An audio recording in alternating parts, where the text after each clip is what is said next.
Okay, so guess what came back to life? Yes, it was black before, but the drone that fell about 100 feet to its death is now all put back together. I just did a quickie little test here in the warehouse. So we're going to do a little test here and see if we can get her airborne.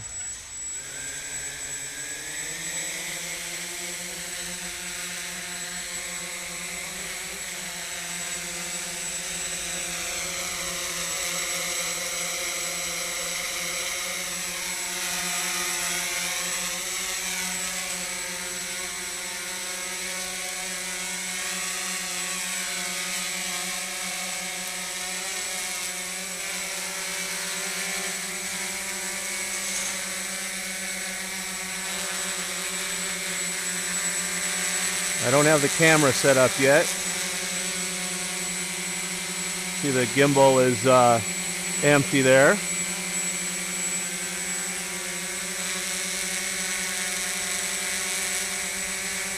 Got it to fly okay.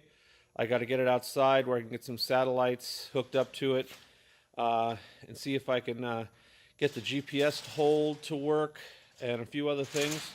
But otherwise, she's all together and she's looking pretty good. She's all dressed up in white.